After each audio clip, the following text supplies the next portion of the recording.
तो 5 श्लोक कल हो गया था। छठे श्लोक की भूमिका भी बता दिया था कि तर्क के द्वारा भी ईश्वर तत्व सिद्ध होता है, क्योंकि ये जगत सावयव है। सावयव, सावयव जानते हो? जिसका अवयव अलग कर सकते हो उसका नाम है सावयव। जैसे मकान सावयव है, इसका एक एक ईंट लगा करके बनाया गया, तो एक एक ईंट उसका अवयव हो गया। तो जो भी सावयव पदार्थ होता है उसका जन्म अवश्य होता है, ये एक सिद्धांत है। सावयव कोई भी पदार्थ मिलेगा तुमको तो ये समझ लेना चाहिए कि इसका जन्म जरूर हुआ। जगत सावयव है, निरवयव तो है नहीं। निरवयव जैसे आकाश, इसका कोई अवयव नहीं,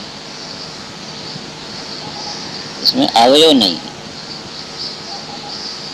तो निरवयव जो है वह है नहीं, सावयव है, इसलिए इसका जन्म जरूर हुआ। अब जन्म हुआ तो कोई उसको जन्म देने वाला होगा, बनाने वाला होगा। और बनाने वाला किसी चीज का जगत में चेतन ही देखा गया है, जड़ नहीं बनाता है। जड़ से भी बनाई हुई चीज दिखाई देती है तो चेतन बुद्धि से प्रेरित होकर के। मशीनें आजकल बनाती हैं पर वो मशीन नहीं बनाती, वो चेतन बुद्धि ने उस प्रकार उसका निर्माण किया है कि वो करती है। तो इस जगत को बनाने वाला चेतन होना चाहिए, बिना किसी चेतन के जगत बन नहीं सकता। अब चेतन दो ही हैं, एक जीव कोटि का चेतन है जैसे अस्मदादि हम चेतन है, और ये जो है तखत इत्यादि ये जड़ है।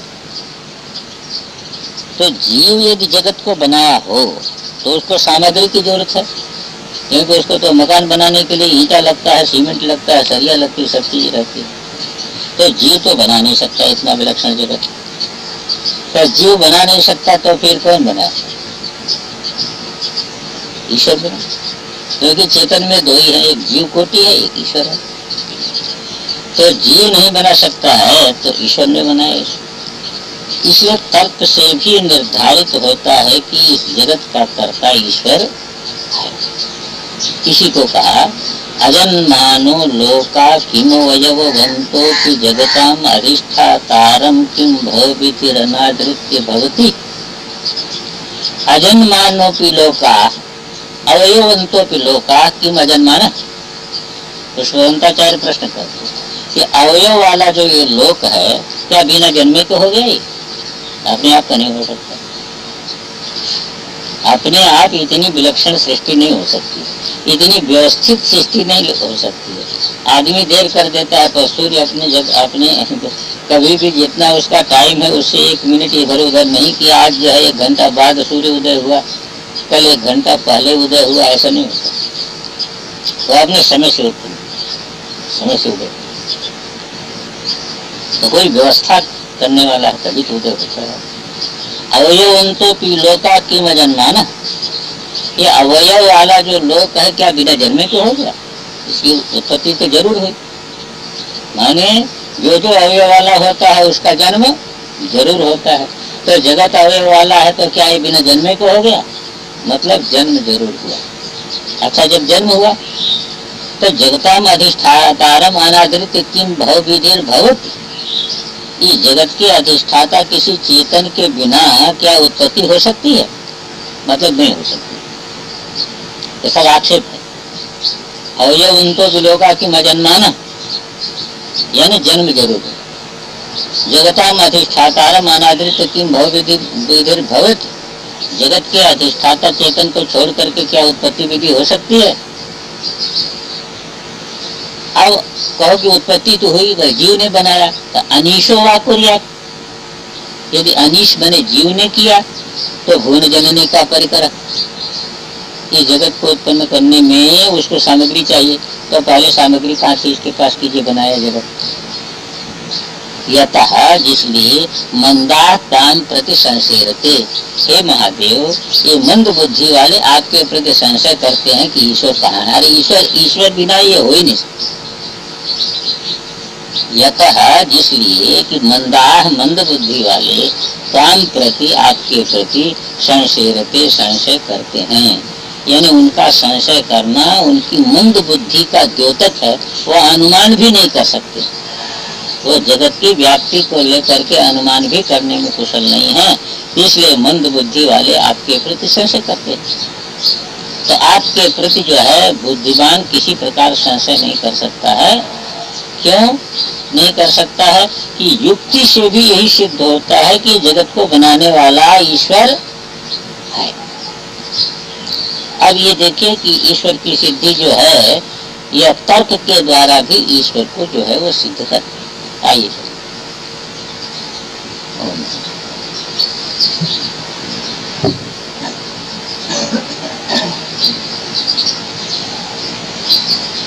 तो ये तर्क के द्वारा जो है इसको सिद्ध किया। अतर्क के द्वारा ही भी जो है ईश्वर तत्व सिद्ध होता है, और जो कहते हैं कि ईश्वर नहीं है, ईश्वर के बिना जगत हुआ, वो मंद बुद्धि वाले हैं, उनको अनुमान का भी ज्ञान नहीं। अब इसके आगे करता श्लोक है।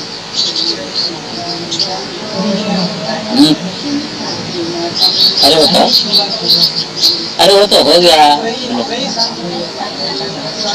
वही सांख्यम योग पशुपति मतम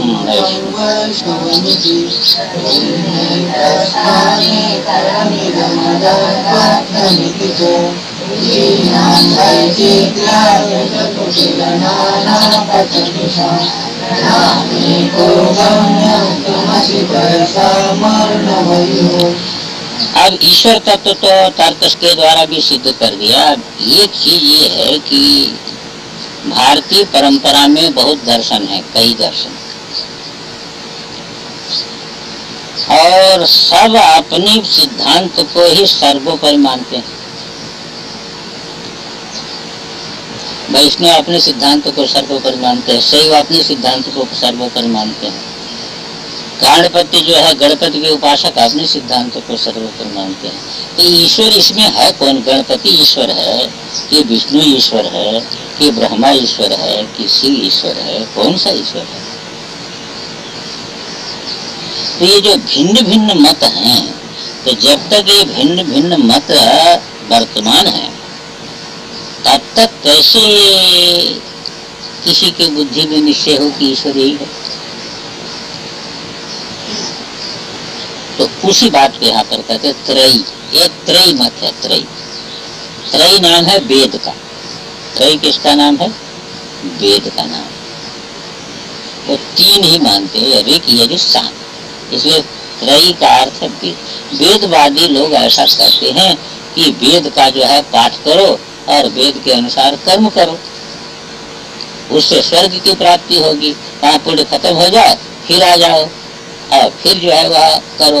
तो इस प्रकार वेदवादी लोग इस प्रकार का सिद्धांत जगत में निर्धारित करते हैं। एक सांख्य शास्त्र है, सांख्य। अब इसको बुद्धि को सावधान रखोगे तब याद रहेगा, नहीं भूल जाएगा। एक सांख्यवादी है, सांख्यवादी। थोड़ा सा बैठे रहे आप, नहीं देखा आए को बैठ से और इधर। तो सांख्यवादी का ये सिद्धांत है। देखो सांख्य का सिद्धांत क्या है कि सांख्य 25 तत्व मानता है। पुरुष मानता है शुद्ध बुद्ध मुक्त स्वभाव जो है पुरुष तत्व, और प्रकृति अलग है और पुरुष अलग है। प्रकृति से महत्त्व उत्पन्न होता है, महत्त्व से अहंकार उत्पन्न होता है, अहंकार से पंच तन्मात्रा उत्पन्न होती है और मन उत्पन्न होता है। उससे जो है वह पंच ज्ञानेन्द्रिय, पंच कर्मेंद्रिय, पंच जो है वह भूत। ऐसे ये 25 तत्व हैं। पुरुष तत्व को जब प्रकृति से पृथक कर लेता है तब ये मुक्त होता है। देखो इसके अंदर पुरुष तत्व भी, पर पुरुष तत्व हमेशा इससे बिल्कुल पृथक है, क्योंकि पुरुष है दृष्टा और ये है दृश्य। तो दृष्टा पुरुष हमेशा पृथक ही है, पर अज्ञान के कारण प्रकृति के साथ संयोग इसका मालूम होता है। जब वो विचार करते करते करते करते करते करते पुरुष तत्व को अलग कर देता है, तब प्रकृति पृथक हो जाती है, पुरुष पृथक हो जाता है, तो मुक्त हो जाता है। तो उनका कहना है कि वेद पाठ करने से मुक्ति नहीं मिलनी है, वेद के अनुसार कर्मकांड करके रहोगे तो उससे मुक्ति नहीं मिलेगी। जब पुरुष प्रकृति का विवेक करोगे, जड़ चेतन का विवेक करोगे, तो विवेक करते करते करते करते करते करते चेतन का ज्ञान पृथक हो जाएगा। जब पृथक हो जाएगा तो मुक्त हो जाएगा। उनके यहाँ प्रकृति ही मोक्ष देती है और प्रकृति ही भोग देती है। जब तक वो अध्यास में है तब तक उसको भोग देगी, जब वह पृथक अपने को समझ लेगा तो जो है वह भोग देना बंद कर देगी। प्रकृति मुक्त है, नित्य मुक्त स्वभाव है पुरुष, ऐसा सांख्य पक्षी का है। पातंजल योग जो है, योग वाले क्या कहते हैं? योग वाले कहते हैं कि ये खाली बुद्धि से विचार करते करते कुछ होने जाने का रही है, इसे अनुभूति नहीं उत्पन्न। इसलिए तुम पहले यम करो, नियम का पालन करो, फिर आसन का अभ्यास करो, प्राणायाम का अभ्यास करो, प्रत्याहार का अभ्यास करो, धारणा का अभ्यास करो, ध्यान का अभ्यास करो, समाधि में। जब समाधि में जाओगे तब पुरुष प्रकृति विवेक होगा। बुद्धि से पुरुष प्रकृति का जो है इधर विवेक करते करते करते करते कुछ होने जाने का नहीं। वही सांख्य योगा। एक पाशुपत मत है, पाशुपत मत। पाशुपत मत क्या कहता है कि तीन ही जीव है, पशु, शिव है, पशुपति, और माया रूपी पाश से उसने क्या किया, जीव को बांध दिया। अब जैसे पशु को गले में रस्सी बना के खूंटा से बांध दो, बंधा है, अब जब छोड़ो तब न स्वतंत्र होगा। ऐसे महादेव ने ये जीव रूपी पशु को माया रूपी रस्सी से बांध दिया। जिस खूंटे में बांधा उसमें खूंटे में बंधा है, इधर उधर जा नहीं सकता। जितनी रस्सी लंबी है उतनी दौड़ता है। अब उसकी आराधना करो, उस पशुपति महादेव की आराधना करो, तो पशुपति प्रसन्न हो, माया रूपी पाश काट दे, तुम स्वतंत्र हो जाओ। तुम तो स्वतंत्र हो ही और बधे हो। इसलिए ये नाक दबाने से या जो है आसन करने से कुछ होना नहीं है। उस महादेव के शरण में जाओ, महादेव की आराधना करो, पाश काट देगा तो मुक्त हो जाओगे। ये पशुपति मुक्त।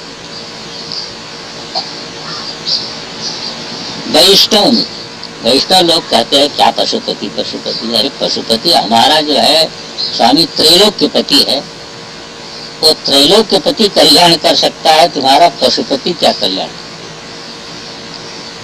जब मैं ये श्लोक का अर्थ करता हूँ तो एक वो आ जाती है।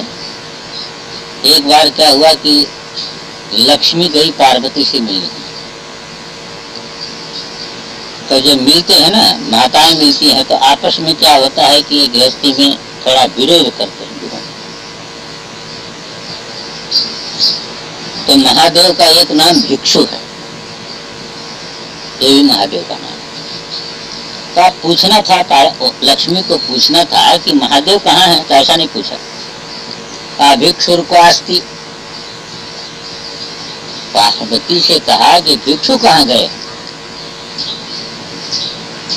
तो उसमें क्या था, महादेव का नाम तो भिक्षु है ही है, पर भिक्षु शब्द से महादेव को कहने का मतलब क्या है कि ये व्यंग कर रही है कि तुम्हारा पति भिक्षु है, हमारा पति त्रैलोक के पति और तुम्हारा पति भिक्षु है। पार्वती ने कहा कि देखो ये ठीक बुद्धि से नहीं पूछ रही, इसलिए इसको उत्तर ठीक देना चाहिए। तो बड़ी बुद्धिमती है। तो उन्होंने कहा बलेर मखे, अभी बलि के यहाँ भिक्षा मांगने के लिए गया है। बलि के यज्ञ में वो भिक्षा मांगने के लिए गया है, यानी तुम्हारा पति बलि के यज्ञ में भिक्षा मांगने गया। भिक्षुर को आस्ती बलेर मखे।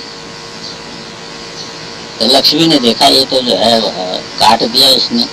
फिर भी लक्ष्मी ने हार नहीं माना, कहा पशुपति। अरे तुम क्या बोलते, पशुपति को मैं पूछ रही हूँ।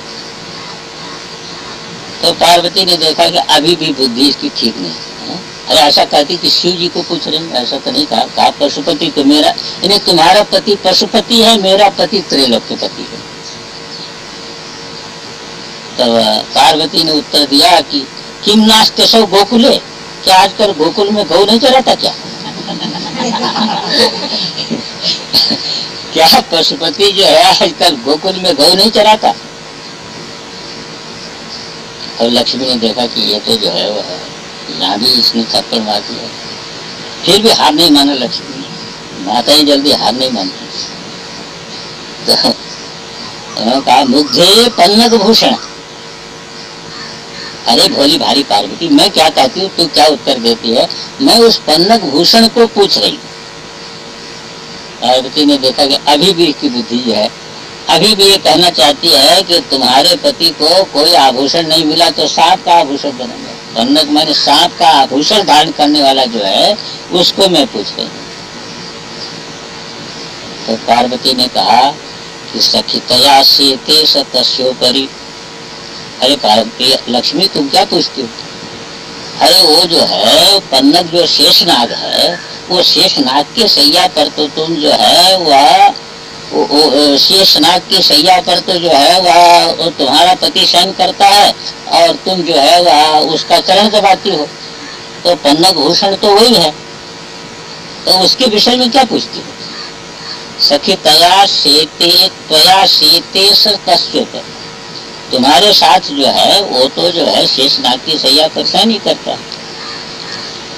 और लक्ष्मी ने देखा कि अब बात नहीं बनेगी, तो लक्ष्मी ने अपना जरा पैतरा बदल दिया। तो लक्ष्मी ने कहा कि तया शेते च तस्योपरि मुग्धे मुंच विषाद। कहा कि पार्वती जो है अब दुखी नहीं होना चाहिए, अब जैसा पति मिलना था वैसा मिल ही गया, तो क्यों जो है वह दुखी होना? तो पार्वती ने कहा कि ना हम प्रकृत्या चला, हमको दुख होने की तो कोई बात है नहीं, क्योंकि मेरी उत्पत्ति अचल से हुई है। हिमालय अचल है और तुम्हारी उत्पत्ति चल समुद्र से हुई है। तो तुम चंचला हो और मेरा मूल तो अचल है, इसलिए जब मेरा मूल ही अचल है तो इसकी चिंता जो है वह मुझे तो करने की है नहीं, करना है तो तुमको करना है, क्योंकि तुम्हारी प्रकृति चल है, मेरी प्रकृति अचल है। इत्थम से गिरिजा समुद्र सुतयो संभाषणम पातु। इस प्रकार जो है और लक्ष्मी और पार्वती का जो विनोद है यह हम लोगों की रक्षा करे। अच्छा, तो वो जो है वैष्णव कहते हैं कि क्या जो है वह पशुपति की आराधना से क्या होगी? कई लोग के पति विष्णु हैं, उनकी आराधना करो, उससे कल्याण होगा। वैष्णव में थी आगे क्या है? अब प्रभिन्न प्रस्थान, अभी भिन्न भिन्न प्रस्थान है, भिन्न भिन्न मत है। प्रस्थान में मत इति प्रभिन्न प्रस्थान इदम पर इदम पथ्यम।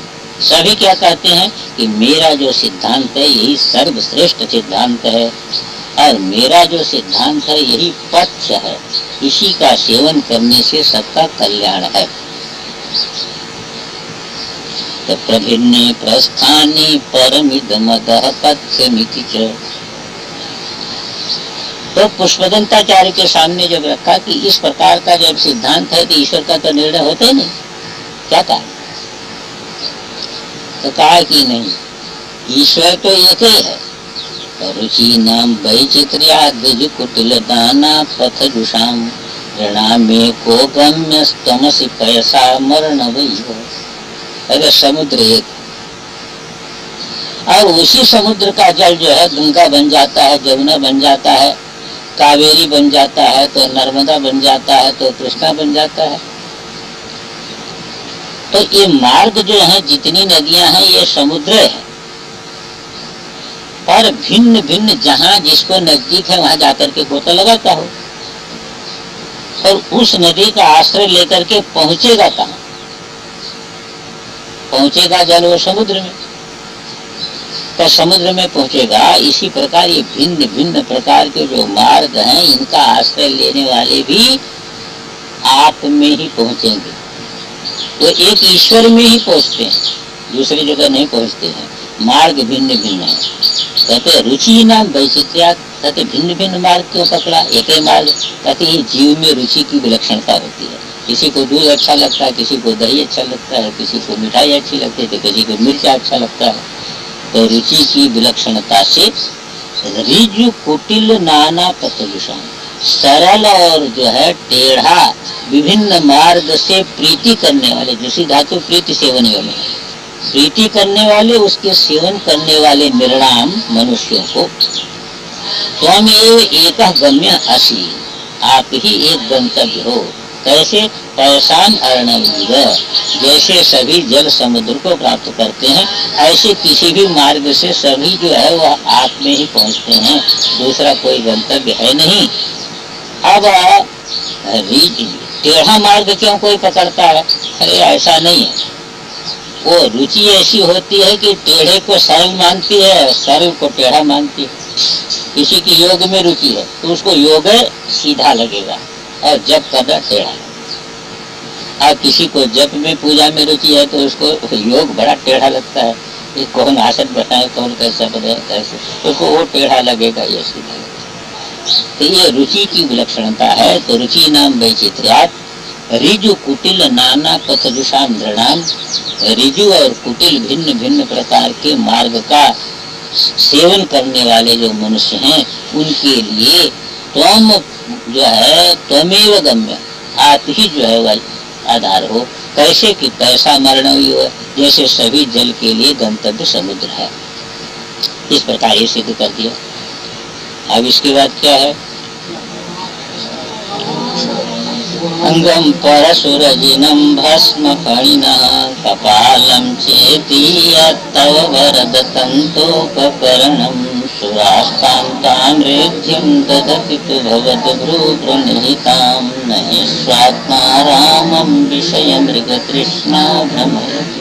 कहते हे वरद, वरद इसमें संबोधन है, हे अवधरदानी, सभी देव देव हैं, आपका नाम महादेव। क्यों आपका नाम महादेव? ये शिव जी का नाम महादेव कैसे पड़ गया? महादेव इसलिए नाम है कि सारे विश्व को, तो सारे देवताओं को तो ऐश्वर्य प्रदान किया, पर अपनी गृहस्थी उनकी ऐसी है कि एक मकान भी नहीं बनाया। जब विवाह हुआ तो पार्वती ने कहा कि जो है आप तो भाई, आप तो मकान बनाना पड़ेगा। कहते ये मकान का बंधन नहीं रखते, अगर मकान नहीं बनाएंगे तो कैसे काम चलेगा जो है। अब गृहस्थ हो गए, मकान तो बनाना पड़ेगा। पानी पड़ेगा तो कहाँ रहे, तो पानी पड़ेगा तो बादल के ऊपर चले जाएंगे और पानी बंद हो जाएगा, नीचे चले जाएंगे, पर मकान का बंधन नहीं करेगा। तो महादेव का जो गृहस्थी है उसमें इतने पदार्थ हैं। एक जो है बैल है, वो भी बहुत पुराना है, बहुत बुढ़ा बैल, कोई ले नहीं जाएगा कि वो बुढ़े बैल को कौन खिलावे मार करके। तो इधर उधर जाने के लिए एक बैल है, दो भी नहीं है कि गाड़ी बना लो। और उनके गृहस्थी में चारपाई भी नहीं है, एक खटिया का एक पावा है। एक होता है योगी लोग ऐसा ऐसा एक लकड़ी का बनाते ना, ऐसे रहता है और ऐसे रहता है, वो पावा के समान होता है। उसको ऐसे रख लेते हैं और बैठे बैठे सो जाते हैं, या ऐसे रख लेते हैं और उसको सो जाते बैठे रहते हैं। तो एक जो है वह उसको आशा बोलते हैं। तो महोक्षा खटवांगम, खटिया का एक पावा, और लकड़ी उकड़ी काटने के लिए जंगल में धोने के लिए एक फरसा आपके पास है, और बिछाने के लिए एक मृगचर में है, बागंबर है, आजीनम। ये लेप का भी बने जो है, ये श्रृंगार का भी बड़ा शौक है जो है जीव को। अरे कोई पाउडर झट स्नान करते तो लोग पाउडर वाउडर लगा लेते हो, महात्मा चंदन अंदर लगा लेगा, भस्म आदि लगा लेगा, कुछ न कुछ लगाएगा कि नहीं। महादेव ने सोचा कि हम क्या लगाएं, तो उन्होंने क्या कि चीता की भस्म रख ली, चीता का भस्म। जिसकी कोई चोरी, जिस पर चिता का भस्म कोई चोरी भी नहीं कर सकता, ऐसा भस्म हो, चद्दर हो तो कोई चोरी भी कर सकता है। भस्म आभूषण पहनने का भी बड़ा शौक है जी, माताएं तो पहनती ही है, पर पुरुष भी पहनता, कोई सोने की कंठी पहन लेगा, कोई अब साधु हो जाएगा तो रुद्राक्ष की माला पहन लेगा, स्फटिक की माला पहन लेगा, कुछ न कुछ पहनेगा। आभूषण का भी बड़ा शौक। महादेव ने सोचा कि हम क्या आभूषण बनाए, उन्होंने क्या किया कि जो है सांप का आभूषण बना दिया। कपालन, सामानों में रखने के लिए कोई चीज चाहिए तो खपड़े पड़ी थी स्मशान में, खपड़े रख लिया। इति ये तव तंत्रोपकरण, तो यही जो पदार्थ है ना, कितने हैं? 7।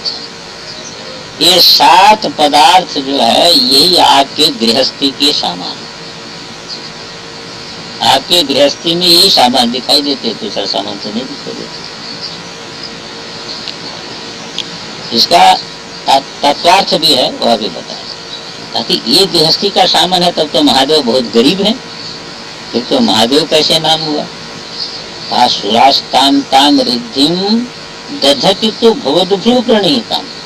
लेकिन ये देवता लोग जो बड़े बड़े ऐश्वर्य प्राप्त किया है ना, कोई वैकुंठ प्राप्त किया है, कोई चंद्र लोक प्राप्त किया है, कोई सूर्य लोक प्राप्त किया है, ये सब काशी में तपस्या करके महादेव की कृपा कटाक्ष से ये ऐश्वर्य प्राप्त किया है। तो सुराह देवता लोग भवदुभ्रू प्रणीताम, आपके कृपा कटाक्ष से दी गई ताम ताम रिद्धिम दधति, उन समृद्धियों को धारण करते हैं। गरीब जिसमें इतनी ताकत है कि कृपा कटाक्ष मात्र से इतना इतना ऐश्वर्य देवताओं को दे दिया है, वो गरीब क्यों रहता है? उसको तो गरीब नहीं रहना चाहिए। तो महेश्वात्मा रामम विषय मृग तृष्णा भ्रमयति। ताकि जब तक व्यक्ति बहिर्मुख रहता है तब तक बाहर का ऐश्वर्य उसको अच्छा लगता है, और जब स्वरूप में विश्रांत हो जाता है तो स्वात्मारामम पुरुषम, स्वात्मारामी जो पुरुष है उसको विषय मृग तृष्णा, ये जगत के जो विषय है ना, जिसके पीछे तुम दौड़ रहे हो दिन रात, वो कैसा है? जैसे रेगिस्तान में जल दिखाई देता है, दिखता है पर होता। ये बताओ, रूप देखते देखते आज नेत्र जो है अंधा हो रहा है, रूप की तृप्ति हो गई क्या? यदि वो होता तो तृप्त हो जाना चाहिए था। वस्तुतः यदि ये होता तो तृप्ति हो जानी चाहिए थी कि नहीं? पर जगत से तृप्ति हुई नहीं, तो ये विषय मृग तृष्णा ही मृग तृष्णा के जल के समान ही है कि उसे तृप्ति होती नहीं है। तो स्वात्मारामम पुरुषम विषय मृग तृष्णा न भ्रमेत, जो स्वात्मारामी पुरुष होता है उसको ये विषय जो है, ऐश्वर्य रूपी जो विषय है, ये मृग तृष्णा के समान, ये कभी भ्रम में नहीं डालती है। वो इसके रहस्य को जानता है, इसलिए इसके पीछे कभी पड़ता नहीं है। तो जब योगी भी इसके पीछे नहीं पड़ता तो आप तो महायोगी महादेव हैं, आप क्यों इनके चक्कर में पड़ेंगे? अब देखिए, भरद्वाज के आश्रम पर सेना सहित भरत आते, और भरद्वाज कंदमूल फल खाते हैं, झोपड़ी में रहते हैं, और उनके मन में आता है जैसा अतिथि आया ऐसा सत्कार होना चाहिए, तो महल के महल खड़े हो जाते हैं। तो सामर्थ्य कितनी है, और क्यों झोपड़ी में रहते हैं? राम जी के गुरु है, दशरथ के गुरु है वशिष्ठ जी, झोपड़ी में रहते हैं। अब महल में रहने वाले दशरथ वहां पर जाकर के जो है दर्शन करने के लिए जाते, पर वो रहते झोपड़ी में। तो नहीं स्वात्माराम विषय मृग तृष्णा भ्रमयति। स्वात्मारामम पुरुषम, जो स्वात्मारामी पुरुष है उसका लक्षण यही है कि विषय मृग तृष्णा उसको भ्रमित नहीं करती है। अब जो है वो जो 7 पदार्थ है, वो प्रकृति 7 पदार्थों के रूप में जो है महादेव की सेवा करती है। वो अपनी जो है चलने के लिए बैल क्यों रखते हैं? वृषभ है धर्म, यहाँ पर धर्म की प्रतिष्ठा होती है, वहीं पर महादेव बैठते हैं। वो धर्म है, मोक्ष है। खट्वांगम, वो खट्वांग होता आशा, वो योग का लक्षण है। योगी का लक्ष्य है। योगी उसको, पहले तो योगी रखते ही थे उसको, अब तो धीरे धीरे जो है वो उसकी परंपरा हटवाएंगे। परशु ये जो है वह जो राग द्वेष, यही जो है वह सारे जगत को जो है वह हिला रहा है। उसको महादेव ने अपने हाथ में जो है वह वश में करके रखा है। आजीनम, ये जीव भाव जो है वो जीव भाव का ये जो है वो जीव भाव का आसन बना लिया है उन्होंने। जीव भाव को बाध करके तुरीय महादेव जो है उसका आसन बना करके बैठे हुए। भस्म, इस शरीर क्या होता है, शरीर को जला दो तो क्या होता है, भस्म। महादेव दिखाते हैं कि ये शरीर का तुम क्या मोह करते हो, तो भस्म है, भस्म। वो भस्म बना करके शरीर को लगा देते हैं। वो पहले से कहते शरीर तो भस्म है। जिस क्रोध से सारा जगत जो है वह आतंकित हो रहा है, उसको आभूषण बना लिया महादेव। महादेव को देखो संहार करते हैं, वो संहार करते हैं, पर वो महादेव का आभूषण है। वो संहार कृपा शक्ति से वो तब प्रोत रहता है। महादेव का जो संहार है वो कृपा शक्ति सम्मिलित रहता है। तो इस प्रकार जो है इनको जो है कपाल, ये अहंकार के कारण के जो है ये जीव अहंकार में मरता रहता है। महादेव कहते हैं जिस सिर का अहंकार करते हुए ये क्या है, ये कपाल है, ये कपाल है, इसका क्या अहंकार करते हैं।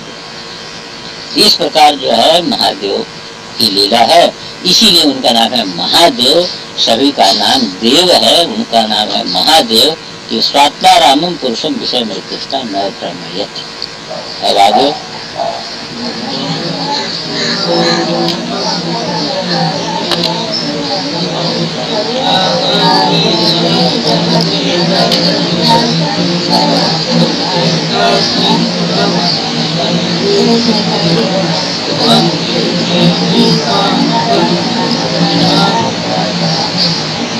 अब विभिन्न प्रकार के दार्शनिक हैं भारत में। एक दार्शनिक में कोई कहता है ये जगत जो है ध्रुव है, नित्य, ऐसा कहता है। तो कोई क्या कहता है ध्रुवम कश्चित सर्वम सकलम अपरस्तु अध्रुवम। कोई कहता है ये जगत अनित्य, प्रकृति को नित्य मानता है, सांख्य नित्य मानता है, प्रकृति रूपेण ये जगत नित्य। और बौद्ध जो है इसको क्या मानता है कि ये शून्य है नहीं, अनित्य। तो ध्रुव कश्चित इयम, इस जगत को ध्रुवम इति गदत, वो कहता है ये ध्रुव है। और अपरा दूसरा जो है शून्यवादी कहता है ध्रुवम इति गदत। और परो नैयायिक क्या कहता है ध्रुव्या जगति ध्रुव्या ध्रुव्य व्यस्त विषय। इस जगत में ध्रुवता और अध्रुवता का विषय अलग है। जैसे काल रूप में पृथ्वी अनित्य है, परमाणु रूप में नित्य है। काल रूप में जल अनित्य है, परमाणु रूप में नित्य है। कार्य रूप में अग्नि अनित्य है, परमाणु रूप में नित्य है। कार्य रूप में वायु अनित्य है, परमाणु रूप में नित्य है। आकाश नित्य है, काल नित्य है। ऐसे करके कुछ जो है नित्य भी है इसमें और कुछ अनित्य भी। परो नैयायिका ध्रुव्या जगति ध्रुव्या ध्रुव्य व्यस्त विषय इति गते। ये ध्रुवता और अध्रुवता जो है, नित्यता अनित्यता, इसका विषय पृथक पृथक है, ऐसा कहता है। समस्ते पे तस्मिन् पुरमथन, हे पुरमथन, हे त्रिपुरांत।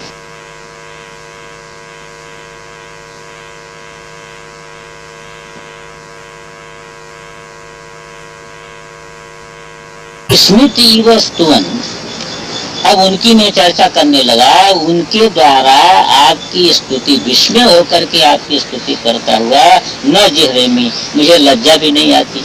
अगर मैं तो स्तुति करने चला था और चर्चा किसकी करने लगा, ये ध्रुव कहता है, ये अध्रुव कहता है, ये ऐसा कहता है, ये ऐसा कहता है। इनके द्वारा आपकी स्तुति करता हुआ मुझे लज्जा भी नहीं आती। कहते क्यों नहीं लज्जा आती, क्यों तुम इसमें लग गए। कहते ऐसा है ना, बहुत समीप जो हो जाता है ना ढीठ हो जाता है। वो न कहने योग्य भी बात बोलने लगता है। तो उसको ज्यादा बोलने का स्वभाव होता है। जब नजदीक हो जाता है ना तो वो मर्यादा छोड़ करके बोलने लगता है। ऐसे मैं बाचाल हूँ, आपसे बड़ा ठीक हो गया। तो मुखारता खलु धृष्टा ही जो बाचालता है वो ठीक बना देती है। हमको ऐसा नहीं कहना चाहिए था, इन सब चक्कर में नहीं पड़ना चाहिए था, आपको सीधी स्तुति करनी चाहिए थी। और मैं दुनिया भर की जो है वह विद्वत्ता की बात इस स्तुति में ला करके बोलने लगा। तो वह उसमें कारण यही है कि बाचालता जो है वह ठीक बना देती है व्यक्ति को। तो मैं भी जो है ठीक होकर के ऐसा बोल दिया, अब महादेव क्षमा करना, अब नहीं ये सब बात करेंगे, अब आपकी स्तुति करेंगे। तो यहाँ तक तो कहाँ से निर्गुण निराकार से चले, यहाँ तक क्रम से सब ले आते लाते ईश्वर तत्व में ले आते ईश्वर की सिद्धि, महादेव शब्द की सिद्धि यहाँ तक करके अब उसके बाद जो है लीला विग्रह आरंभ होगा। यहाँ तक तत्व विग्रह चलता, इस श्लोक तक तत्व विग्रह, अब इसके बाद लीला विग्रह है। तो लीला, प्रथम लीला विग्रह जो है महादेव का ये आता है कि सृष्टि के आदि का समय है। उस समय ब्रह्मा उत्पन्न हो चुके हैं, विष्णु के नाभि कमल से ब्रह्मा की उत्पत्ति हो गई। अब ब्रह्मा जो है वह सृष्टि करना चाहते हैं, पर सृष्टि कैसे करना अभी जो है वह समझ में नहीं आ रहा है। ब्रह्मा घूमते गए तो देखिए एक पुरुष सोया हुआ है। तो ब्रह्मा जब पहुंचे तो उठा भी नहीं। तो ब्रह्मा ने कहा कि बताओ, तुमको जरा भी मर्यादा का ज्ञान नहीं है, मैं सृष्टि का करता हूँ, तुमको उठ के प्रणाम करना चाहिए था। तुम लेटे हुए हो, उठ के प्रणाम भी नहीं किया तुमने, ऐसे मर्यादा को भंग नहीं करना चाहिए। विष्णु ने कहा कि अरे तुम याद करो तुम्हारी उत्पत्ति कहाँ से हुई है, मेरे नाभि कमल से तो तुम्हारी उत्पत्ति हुई है। तो मैं तुम्हारा पिता हूँ, तो तुमको मुझे प्रणाम करना चाहिए कि मुझे तुमको प्रणाम करना चाहिए। मर्यादा का उल्लंघन कौन कर रहा है?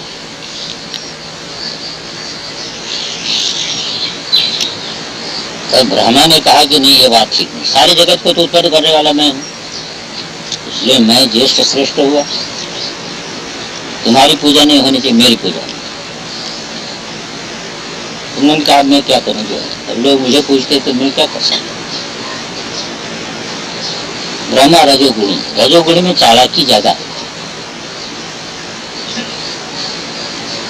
और सत्व गुण में सरलता, इसलिए सत्व गुण की पूजा होती है, रजोगुण की पूजा नहीं। रजोगुण से लोग आतंकित होते हैं, पर हृदय से रजोगुण की पूजा नहीं होती। हृदय से पूजा होती है तो सत्य की पूजा। महादेव ने देखा कि ये तो जो है सृष्टि के शुरू में ही विवाद शुरू हो गया, ये सृष्टि बड़ी विलक्षण है, इसमें तो विषमता आ जाती है। तो महादेव ने क्या किया, एक तेज पुंज रूप में खड़े हो गए पीछे। यही प्रथम ज्योतिर्लिंग का आविर्भाव है, एक प्रकाश पुंज। लिंग शब्द जो है संस्कृत में इस अर्थ में होता है कि जैसे मान लीजिए कि अग्नि है, तो अग्नि का लिंग कौन है? धूम। धूम से अग्नि को हम पहचान, धूम को देख करके अग्नि को पहचानते। तो अग्नि धूम लिंगक है, यानी धूम लिंग वाला है। तो इसी प्रकार जो है वो जो है वह जब खड़ा हो गया, एक जो है वो तेजपुंज, तब ये हुआ कि भाई ये कौन है, कोई है तब में जो है खड़ा हुआ। तो दोनों के दोनों जो है वह सोचे कि भाई ये क्या पता है। तो ब्रह्मा में रजोगुण है, ब्रह्मा जी ने कहा बस इसीलिए आया है ये, तो अभी हमारी तुम्हारी परीक्षा हो जाएगी, कौन बड़ा है इसकी परीक्षा करने के लिए ये पुंज खड़ा हुआ है। रजोगुण में बड़ा साहस होता है, बुद्धि का बड़ा साहस होता है। कहा कैसे परीक्षा हो जाए? कहा कि देखो तुम नीचे जाओ, हम ऊपर जाए, तुम पता लगा नीचे कहाँ तक है, हम पता लगाएंगे ऊपर कहाँ तक है। जो पता लगा ले तो वो बड़ा, जो पता लगा ले वो बना प्रत्यक्ष। कोई बात नहीं, वह मैं ऊपर गए, नीचे गए तो जो है वह 1000 जो है वह 1000 दिव्य वर्ष तक जाते रहे, कुछ पता नहीं।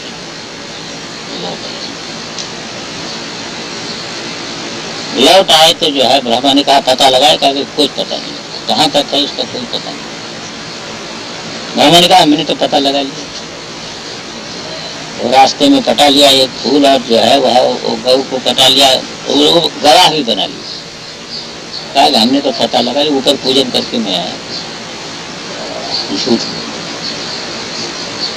तो पुराणांतर में तो कथा ये है कि फिर महादेव प्रकट हुए और ब्रह्मा का एक सिर काट दिया, 5 सिर था ब्रह्मा को, एक सिर काट दिया जिससे झूठ बोले थे, कहा कि तुम्हारी प्रतिष्ठा नहीं होगी, जो है जगत में झूठ बोलने वाली की प्रतिष्ठा जो है नहीं होगी, विष्णु की ही प्रतिष्ठा होगी, तुम्हारी प्रतिष्ठा नहीं होगी।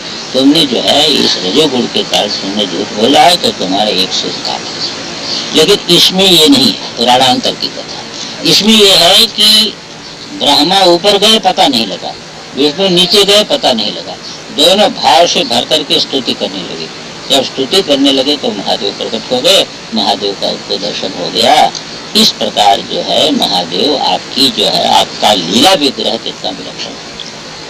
अब इसको लगाइए, अयत्नादापाद्य त्रिभुवन नहीं क्या है, अवैश्वर्यम यत्नादियदुपरिभिरिञ्चिर हरिरध परिच्छेतुं यातावनलमनलस्कन्ध वपुषः ततो भक्ति श्रद्धा भरगुरुगृणद्भ्यां गिरिशिय स्वयं तस्थेताभ्यां तव किमनुवृत्तिर्न फलति। कहते हे भगवान, अनलस्कन्ध वपुषः तव यद ऐश्वर्यम, अनल माने अग्नि, स्कंध माने खंभा, अग्निस्तंभ शरीर वाले, बपु माने शरीर, अनल स्कंध बपुषः, अग्निस्तंभ शरीर वाले जो आप ज्योतिर्लिंग तद्रूप जो आप, उसका जो ऐश्वर्य, ऐसे आपका यद ऐश्वर्यम जो आपका ऐश्वर्य, उस ऐश्वर्य को परिच्छेतुम मापने के लिए, परिच्छिन्न करने के लिए, विरंची ऊपर, ब्रह्मा तो ऊपर गए और हरि राधा और विष्णु नीचे, यत्नात या तो बड़े प्रयत्न से दोनों गए, सारी शक्ति लगा करके ऊपर गए और ये नीचे। फल अनलम न पर्याप्तम, पर्याप्त नहीं हुए, समर्थ नहीं हुए, उसको मापने में समर्थ नहीं। अनलस्कंद वपुषः यत्तवैश्वर्यम, अग्निस्तंभ रूप जो शरीर वाले ऐसे आपका जो ऐश्वर्य स्वरूप, उसको मापने के लिए परिच्छेतुम विरंची ऊपर यत्नात् और हरि रधा यात, विरंची ब्रह्मा ऊपर गए और विष्णु नीचे गए, पर अनलम समर्थ नहीं। तब दोनों के अंदर भाव हो गया, तब तो भक्ति श्रद्धा भर गुरु गृणद्भ्याम ताभ्याम स्वयं प्रस्तुत। इसका 2 प्रकार का, भक्ति श्रद्धा, भक्ति और श्रद्धा, भाव और विश्वास, इसका वजन है। देखिए वाणी में भाव और विश्वास न हो तो वजन नहीं होता। वाणी तो निकलती है पर उसमें भाव और विश्वास न हो तो वजन नहीं होता। वजन भाव और विश्वास का ही होता है। तो भक्ति श्रद्धा भर, भक्ति श्रद्धा का वजन है, उसके द्वारा गुरु यथासात तथा ग्रहण, वो वाणी वजनदार हो गई है। इस प्रकार स्तुति करते हुए ताभ्याम माने उनके लिए, ब्रह्मा विष्णु के लिए स्वयं तस्थे, आप स्वयं जो है प्रकट हो गए। कहते आप कैसे प्रकट हो गए? कहते तव अनुवृत्ति किम न फलती, आपका कोई ये है क्या? तव अनुवृत्ति, आपकी अनुवृत्ति, आपका अनुगमन कोई कर ले, आपके सामने झुक जाए तो क्या फल नहीं मिलता, उसको सब कुछ फल मिल जाता है। तो आपका दर्शन उनको हो गया तो कोई आश्चर्य नहीं। ये तो चतुर्थी को लेकर के अर्थ है। तृतीया को लेकर के अर्थ ये है कि श्रद्धा भक्ति भर गुरु गृणद्भ्याम ताभ्याम। तृतीया लीजिए, श्रद्धा भक्ति के वजन से युक्त वाणी से स्तुति करते हुए, समझे ना, उनके लिए नहीं, गृणद्भ्याम ताभ्याम स्वयं तस्थे। वो श्रद्धा भक्ति के द्वारा स्तुति करते हुए स्वयं रुक गए। कौन? ब्रह्मा विष्णु। यानी आपके उस ज्योतिर्लिंग के सामने खड़े होकर के और स्तुति करने लगे, तो आपका दर्शन हो गया उनको। कैसे दर्शन हो गया? तो दर्शन ऐसे हो गया कि आपकी अनुवृत्ति क्या फल नहीं देती, सभी फल देने में समर्थ है। एक और कर देते, ये हो गया न बका है। यानी यहाँ तक अनलस्कंद वपुषः यत्तवैश्वर्यं तत्परिच्छेतुं विरंची ऊपरी हरि अधः यत्नात् यातव और अनलम ततो श्रद्धा भक्ति भर गुरु गृणद्भ्याम ताभ्याम स्वयं तस्थे तव अनुवृत्तिर किम न फलति। आपका अनुगमन कौन फल नहीं देता है।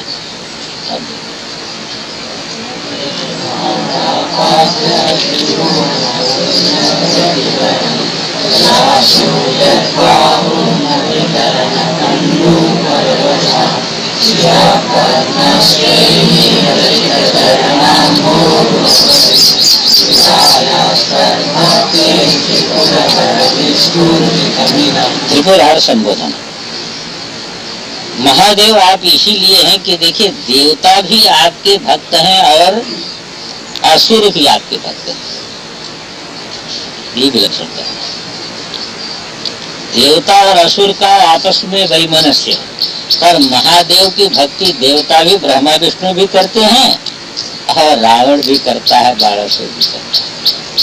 तो शिव जी के भक्तों में, असुरों में दो बड़े प्रधान हुए, एक रावण और एक बाणासुर। ये दो बड़े प्रधान, ये दोनों की चर्चा इसमें है। अभी रावण की चर्चा है। दशास्य, जहाँ से लेते हैं दशास्य करता है, दशास्य 10 मुख है जिसके, ऐसा जो रावण है दशास्य। त्रिभुवनम, तीनों लोकों को अवैर व्यतिकरम आसाध्य, वैर के व्यवधान से रहित प्राप्त किया। जब वो गदा लेके चला तो तीनों लोकों में कोई उसको लड़ने वाला नहीं मिला। जो सुना कि रावण आ रहा है, वो चला था कि कोई वीर मिले तो जरा उससे दो पकड़ हम लड़ें। तो लड़ाई के लिए चला, कोई सामने नहीं आया। तो रणकंडू परवशान बाहुन यद आधृता, वो लड़ाई करने की जो है ना कि खुजली एक होती है। किसी को लड़ाई करने की भी खुजली होती है, उसे लड़ाई किए बिना रहा नहीं जाता उसे। अब वो लड़ाई करने के लिए चला था, कोई सामने आया नहीं। तो रणकंडू, लड़ाई करने की जो कंडू यानी खुजली, उसे परवश अपने बाहुओं को जो उसने धारण किया, रणकंडू परवशान बाहुन यद आधृत, जो उसने ऐसे भुजाओं को धारण किया, उससे लड़ने वाला कोई मिला नहीं। वो ऐसे सहज नहीं हुआ, उसमें कुछ हेतु है। क्या हेतु है? अंतिम पंक्ति क्या है? अंतिम पंक्ति, हाँ, वो जो ऐसा उसने धारण किया, वह तच्चरण, आपके चरण में स्थिराया भक्ति विस्फुर्जितम, जो स्थिर भक्ति उसकी है, उस भक्ति का प्रभाव है। उस भक्ति का ये प्रभाव रहा कि तीनों लोकों में उससे कोई लड़ने वाला मिला ही। और रण की खुजली से जो है वह परबश भुजाओं को उसने धारण किया, क्योंकि उसको कोई लड़ने वाला नहीं मिला। यह तय स्थिराया भक्तेश विस्फुरित, ये आप में जो उसकी स्थिर भक्ति है उसका प्रभाव। कैसी भक्ति है, उसने कैसी भक्ति किया? शिरः पद्म श्रेणी रचित चरणाम्भो रूह बलेह स्थिराया भक्ति। भक्ति का विशेषण, जिस भक्ति में उपहार अर्पित किया गया है। क्या उपहार अर्पित किया गया है? कमल के फूल का, कहते शिरा, अपना सिर काट करके उसने चढ़ा दिया। तो सिर जो उसके हैं यही है पद्म श्रेणी, कमल की पंक्ति। शिरा पद्म श्रेणी, सिर रूपी जो कमल की पंक्ति, उससे रचित, उससे बनाया गया है। आपके चरण कमलों का उपहार जिस भक्ति में, सिर रूपी जो पद्म श्रेणी, ये कमल का जो पंक्ति, उसको बनाया गया है उपहार जिस भक्ति में। ऐसी जो आपके चरण कमलों की भक्ति है, स्थिर भक्ति, उस स्थिर भक्ति का एवं विस्फुरितम ये प्रभाव है कि तीनों लोकों में उसको कोई मिला नहीं, लगने वाला नहीं। कितना हो गया ये? 11 हुआ। ये करो और कर दें, कर दें। भूख तो लग रही है सब। क्या है?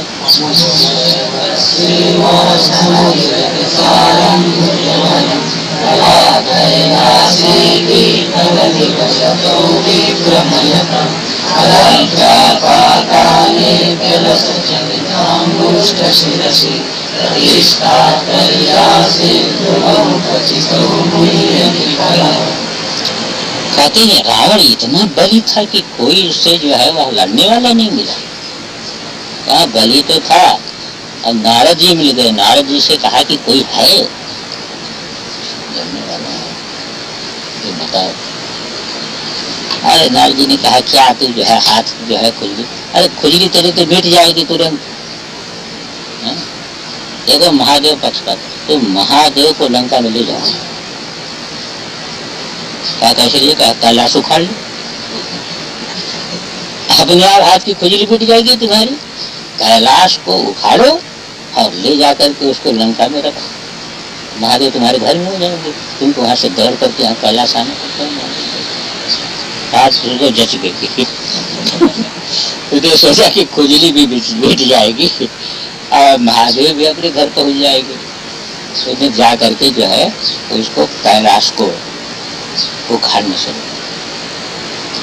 अब महादेव ऊपर लेटे हुए थे और पार्वती जो है वह चरण दबा रही थी।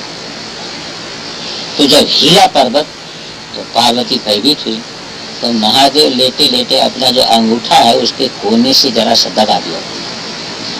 तो दबा दिया तो रावण धंसने लगा, तो धंसते धंसते पाताल में चला गया। तब पाताल में उसकी भी जो है वह टिक नहीं पाया, तो वहीं से प्रार्थना करने लगा। जब वहीं से स्तुति करने लगा महादेव की, तब जाकर के वो छूटा। का उसका बल देखो, उसका बल जो है वो आपके महिमा का ये कण भी नहीं है। क्या कर इसी को इसमें कहा अमुष्य रावण है। तदधि बसतो कैलाशे विक्रमयतः अमुष्य रावण।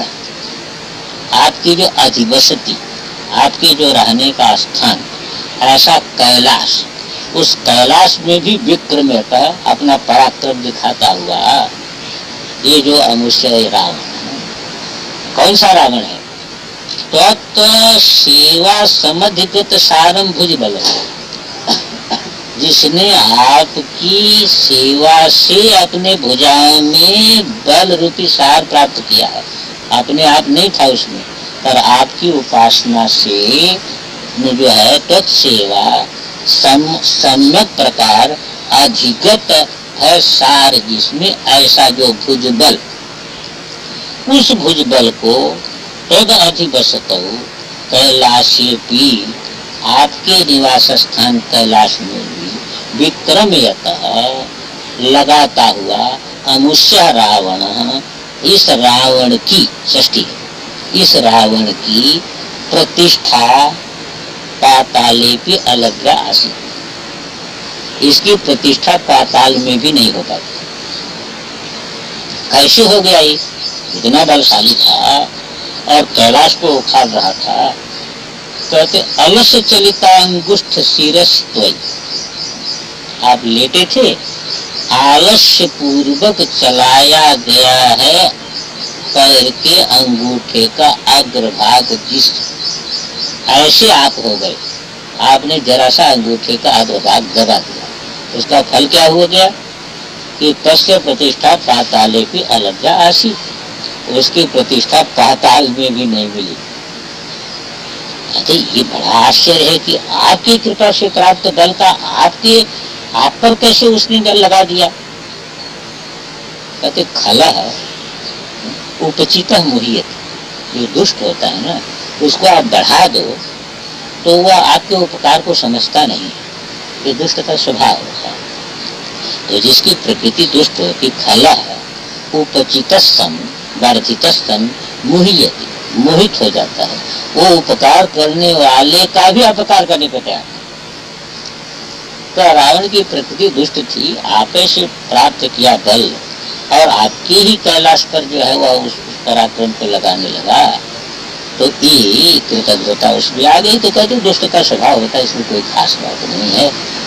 उपचिता खलह मोहियति, तो इसका यह पद्धति नहीं तत्सेवा समधित सारम भुजबलम, आपकी सेवा से सम्यक प्रकार प्राप्त हुआ है भुजबल, जिसमें ऐसा जो भुजबल है उसको प्रदति बसतौ, आपके निवास स्थान कैलाशे भी विक्रम्यता, कैलाश में भी जो है वह पराक्रम करता हुआ अमुष्य रावणस्य, इस रावण की, अमुष्य माने रावणस्य प्रतिष्ठा, उसकी प्रतिष्ठा आलस्य चलता अंगुष्ठ शिरसि त्वयि, आलस्य पूर्वक आपके अंगुष्ठ के अग्रभाग को दबा देने मात्र से पाताले भी अलग आसी, पाताल में भी दुर्लभ हो गई।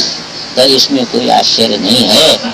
खलह उपचिता मुहियत, जो दुष्ट है वह वर्जित होकर के मोह को प्राप्त हो जाता है।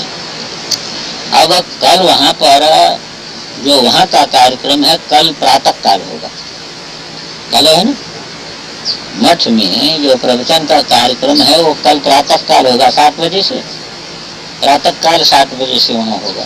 तो शाम को वहाँ नहीं होगा, कल एक दिन खाली, बाकी शाम को होगा, पर कल वहाँ सुबह होगा 7 बजे। तो ये कार्यक्रम हमारा शाम को होगा, ये कार्यक्रम शाम के 7 बजे होगा और वहाँ का कार्यक्रम जो है सुबह 7 बजे होगा। ओम पूर्णमदः पूर्णमिदं पूर्णात् पूर्णमुदच्यते पूर्णस्य पूर्णमादाय पूर्णमेवावशिष्यते। ओम शांति शांति।